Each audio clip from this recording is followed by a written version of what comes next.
Well, hello, friends. Mark Holmes here, and as always, thank you guys for watching, commenting, subscribing, and being part of the Joe Blue Sports Report. Without you guys, this literally does not work. Thank goodness it finally stopped raining for once. Good grief. It's been pouring literally just about every single day. So we finally got a little bit of a rest out here, and the temperature's actually warmed up a little bit. It's still about 50 degrees. So, the talk of the town is Dak Prescott, my quarterback, my teammate. And if you're going to talk about him, it's not fair. Well, there's been a lot of speculation on how much money Dak Prescott wants and how much the Cowboys have offered. We've heard that Dak is wanting $40 million. In fact, there's an interview, I'll play that after I finish talking, in here where Dak is being asked that question, are you a $40 million man? And he's basically like, you tell me. And he has done what he has always done, which is say, I got people who are working on it. I'm just going to do what I do, and that is keep letting people doubt me and keep going out there and performing. And you got to love that regardless of what you think about it. I just don't understand the amount of hate for Dak Prescott. And he has done above and beyond what anybody thought a fourth-round drafted quarterback was going to do. People will say he should offer a team discount. But I say to you, hold up. You haven't paid him for 4 years of being here. The reason we have $77 million right now is because we didn't have to pay him. Let's say Tony Romo had played a couple more years. He was getting mid-20s money. We'd have no cap space right now. I know some of you guys are saying, well, if we had Tony Romo, we would have won the Super Bowl because he was always winning Super Bowls for this year before. But be that as it may, I pointed out about teams that have gone through trying to get quarterbacks and haven't had any of the success that Dak Prescott has. You can look at Matthew Stafford, who's never won a playoff game, who was the highest paid.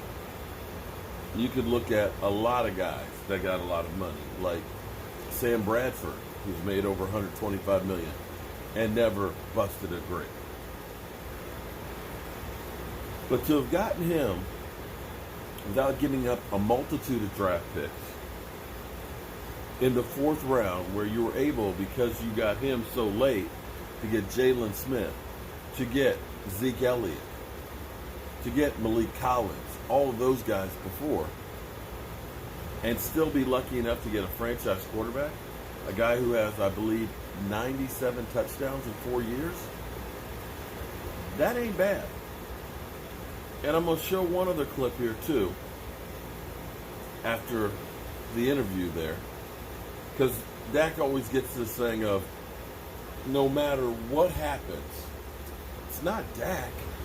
There's a reason why it happened. It's not because of his play on the field. We keep hearing that, oh, he had so many yards passing because they were garbage time, because the other team just didn't put their defense on the field.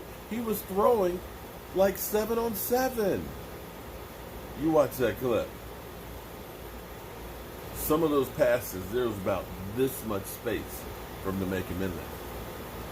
And to think that he was handicapped by an offensive coordinator who didn't get a job last year, finally got a job this year in college.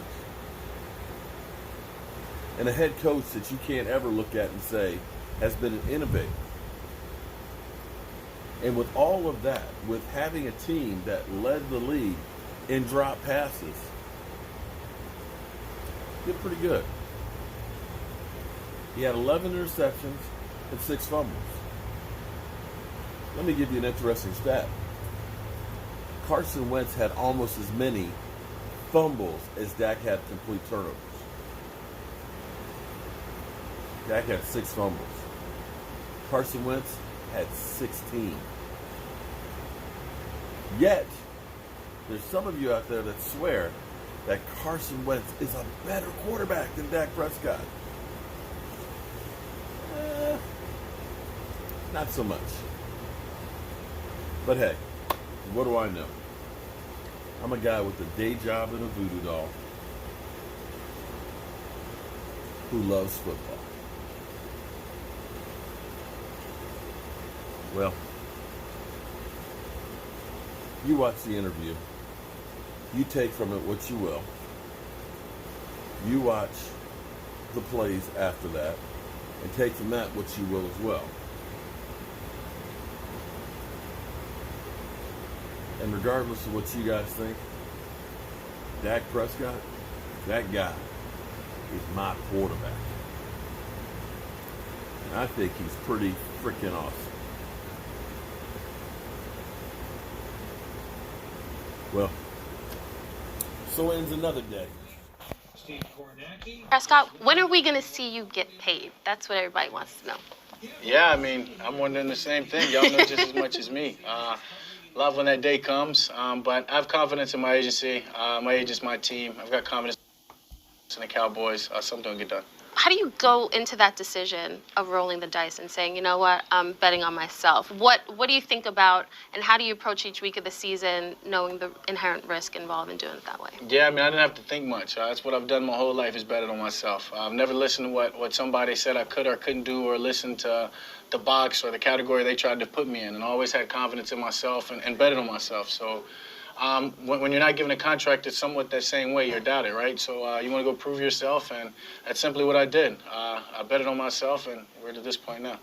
What box do you think people try to put you in as far as the criticism? What about your game? What is the thing that potentially is most frustrating? What do you think is... Yeah, honestly, I don't know, and I don't care. I don't necessarily listen to the people that can put me in the box. I ignore them, and I put that away before they even begin to open their mouths, I guess you could say. And I have to do that because the only thing I can worry about is what I can control. And that's going out there and being the best teammate, best quarterback, and best player I can be to give myself, my team, and myself a chance to win. And the talking heads, the prognosticators, they don't mean anything, and they don't play an effect into the way I play. Are you a $40 million quarterback? You tell me. I'm asking you. You're the one that, it's your You're contract. the prognosticator. I'm not the one writing the checks, though. Yeah, I'm not either.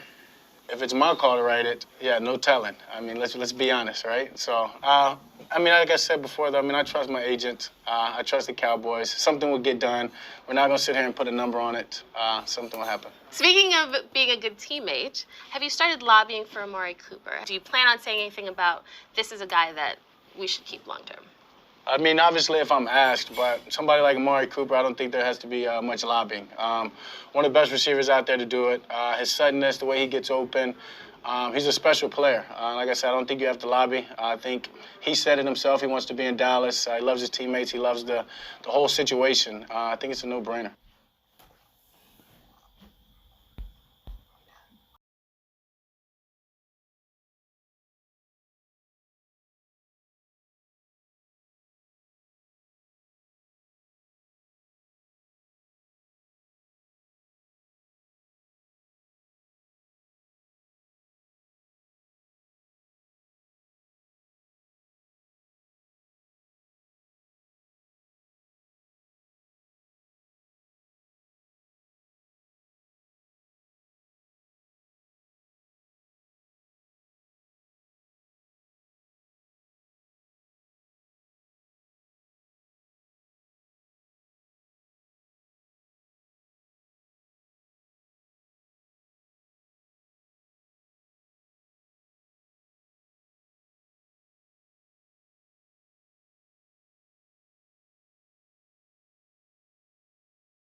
It's time to turn out the lights.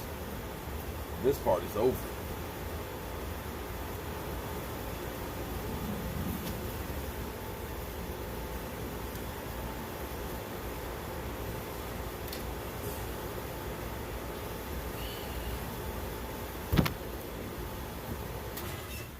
I'll see you guys bright and early in the morning for Don't Sleep on the Dallas Cowboys. See you then.